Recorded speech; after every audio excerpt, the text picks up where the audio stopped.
నమస్తే welcome to ఇహా TV. Reels shorts చూడందే పొద్దు గడవని రోజులు వచ్చేసాయి. ఎక్కడ చూడండి, ఎవరిని చూడండి, ఎప్పుడు చూడండి, వీటిలోనే లీనమైపోయి కనిపిస్తూ ఉంటారు. ఫేస్బుక్, యూట్యూబ్, ఇన్స్టాగ్రామ్ వంటి సోషల్ మీడియా వేదికలకు అతుక్కుపోతున్నారు. ఒకసారి ఈ రీల్స్ లేదా షార్ట్స్ ప్రపంచంలోకి వెళ్ళామంటే వరుస పెట్టి ఎన్ని చూస్తామో మనకే తెలియదు. ఈ షార్ట్ వీడియోలు మనల్ని ఎందుకు ఇంతలా కట్టిపడేస్తున్నాయి? ఎందుకంటే అవి మనల్ని నవ్విస్తాయి, కవ్విస్తాయి, కబుర్లు చెబుతాయి. చాలా వాటిలో మన చుట్టుపక్కల వాళ్లే కనిపిస్తారు. అన్నింటినీ మించి సెకండ్లలో, నిమిషాలలో, కొద్దిపాటి నిడివితో ముగుస్తాయి. ఒకప్పుడు కాలక్షేపంతో మొదలైన ఈ వీక్షణ ఇప్పుడు ఓ వ్యసనంలా మారింది. షార్ట్ వీడియోల వ్యసనం అని పిలిచే ఈ వ్యసనం వల్ల మన మెదడు పనితీరే మారిపోయే ప్రమాదం ఉంది అని తాజా అధ్యయనం ఒకటి బాంబు పేల్చింది. రీల్స్, షార్ట్స్ వగైరాలను చూసే అలవాటు కనుక మితిమీరితే మెదడులోని రీవైరింగ్ ప్రక్రియ గతి తప్పి మనిషి మనస్తత్వంలో ప్రతికూల మార్పులు సంభవించే అవకాశం ఉంది అని తాజా అధ్యయనం హెచ్చరించింది. సుప్రసిద్ధ సైన్స్ జర్నల్ న్యూరో ఇమేజ్లో వచ్చిన ఈ పరిశోధనా వ్యాసం ప్రధానంగా షార్ట్ ఫామ్ వీడియోల వ్యసనం వల్ల ప్రవర్తనల్లోని పెను మార్పుల గురించి చర్చించింది. మెదడు కార్యకలాపాలను తారుమారు చేయగలదు అని, వాటికి అలవాటు పడిన వారిని మరింత ఉద్వేగభరితంగా, ఆర్థిక నష్టాలను సైతం పట్టించుకోనంతగా మొద్దుబారేలా చేస్తుంది అని ఈ కొత్త బ్రెయిన్ ఇమేజింగ్ అధ్యయనం వెల్లడించింది. అంతేకాదు, ఇలాంటి వారు తొందరపడి తక్షణ నిర్ణయాలు తీసుకుంటారు అని, ఆ నిర్ణయ దుష్ఫలితాల పట్ల కూడా అవసరమైన స్పందన చూపించరు అని పేర్కొంది. తద్వారా వ్యక్తిగతంగా, వృత్తిలోనూ వారు అభివృద్ధి కుంటుపడుతుంది అని తెలిపింది. అన్నది జూదం, మాదక ద్రవ్య వినియోగం వంటి వ్యసనాల కంటే తక్కువేమీ కాదు అని తెలిపింది. ఈ రెండు రకాలైన వ్యసనాలలోనూ వ్యక్తులు దీర్ఘకాలిక పరిణామాలను విస్మరించి తక్షణ ప్రయోజనాలకే ప్రాధాన్యం ఇస్తారు అని అధ్యయనం వెల్లడించింది. ముఖ్యంగా నిర్ణయాలు తీసుకోవడానికి, నియమాలను పాటించడానికి కారణమయ్యే మెదడులోని ప్రదేశాలు తమ తీరు మార్చుకొని దారి తప్పుతున్నట్లు అధ్యయనం కనిపెట్టింది. షార్ట్ ఫామ్ వీడియోలు ఊటబావుల వంటివి. స్క్రోలింగ్ చేయడానికి ఓపిక ఉండాలే కానీ వాటిల్లో అంతులేని కంటెంట్ ఉంటుంది. ఆ కంటెంట్ కూడా మనకు నచ్చేలా, మనకు సంబంధించిన విషయమును చూపించేలా ఉంటుంది. వాటి వల్ల తక్షణ మానసిక సంతృప్తి లభిస్తుంది. అదొక తీరని దాహం అవుతుంది.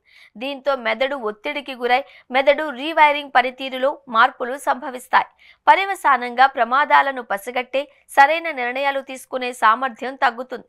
చివరికి అది ఎంతవరకు దారితీస్తుందంటే బతుకు బండిని నడిపించే డబ్బు విషయాలలో జరిగిన నష్టాన్ని కూడా పెద్దగా పట్టించుకోరు అని అధ్యయనం తెలిపింది. రీవైరింగ్ నే మెదడు పునఃశిక్షణ, న్యూరోప్లాస్టిసిటీ అని కూడా అంటారు. మెదడు నిరంతరం, జీవితాంతం కొత్త నాడీ సంబంధాలను ఏర్పరచుకుంటూ ఉంటుంది. ఆ విధంగా తన పునర్వ్యవస్థీకరణ సామర్థ్యాన్ని వినియోగించుకుంటుంది. మనిషి తన అనుభవాలకు అనుగుణంగా కొత్త నైపుణ్యాలను నేర్చుకోవడానికి, గాయాల నుంచి కోలుకోవడానికి, అలవాట్లను, ఆలోచన విధానాలను మార్చుకోవడానికి అనుమతినిస్తుంది. అయితే షార్ట్ ఫామ్ రీల్స్ ను అదే పనిగా చూసే అలవాటు మెదడు ఇలా రీవైరింగ్ చేసుకోవడాన్ని నిరోధిస్తుంది అని తాజా అధ్యయనం చెబుతోంది. మొత్తం ప్రపంచ ప్రజారోగ్యాన్ని ముప్పుగా పరిణమించింది. తాజాగా అధ్యయనం జరిగిన చైనాలో వినియోగదారులు సగటున రోజుకు 151 నిమిషాలు ఈ వీడియోలనే చూస్తూ గడుపుతున్నారు. దాదాపు 95.5% మంది ఇంటర్నెట్ యూజర్లు వీటిలోనే నిమగ్నమై ఉంటున్నారు. ఈ తీవ్రత, ఏకాగ్రత, నిద్ర, మానసిక ఆరోగ్యాన్ని దెబ్బతీయడమే కాకుండా నిరాశ, నిస్పృహలను దరిచేర్చే ప్రమాదం ఉంది అని చైనాలోని టియాన్జిన్ నార్మల్ విశ్వవిద్యాలయం సైకాలజీ ప్రొఫెసర్, అధ్యయనకర్త కియాంగ్ వాంగ్ అంటున్నారు. ముఖ్యంగా ఉన్నవారిలో ఆర్థిక నష్టాల పట్ల పట్టింపు ఎందుకు ఉండడం లేదో కనుగొనాలి అని పరిశోధనా బృందం ప్రయత్నించింది. లాభాల కంటే నష్టాలకు ఎక్కువగా స్పందించే ధోరణిని నిర్ణయం తీసుకోవడంలో ముందు జాగ్రత్త లక్షణంగా పరిగణిస్తారు. ఈ లక్షణం ప్రమాదకర ప్రవర్తనను నివారించడానికి సహాయపడుతుంది. జూదం, మద్యం, మాదక ద్రవ్యాలకు బానిసలైన వారు తమ ఆర్థిక నష్టాల పట్ల కాస్త అయినా స్పందనను చూపుతూ ఉండగా, షార్ట్ ఫామ్ వీడియో వ్యసనంలో ఇందుకు భిన్నంగా ఉండడానికి కారణాన్ని మాత్రం అధ్యయనం ఖచ్చితంగా తేల్చలేకపోయింది. దానిని కనిపెట్టడానికి వారు ఈ రెండు రకాల వ్యసనాల కంప్యూటేషనల్ మోడలింగ్, న్యూరో ఇమేజింగ్లను ఆశ్రయించారు. కారణాల కోసం అన్వేషిస్తున్నారు.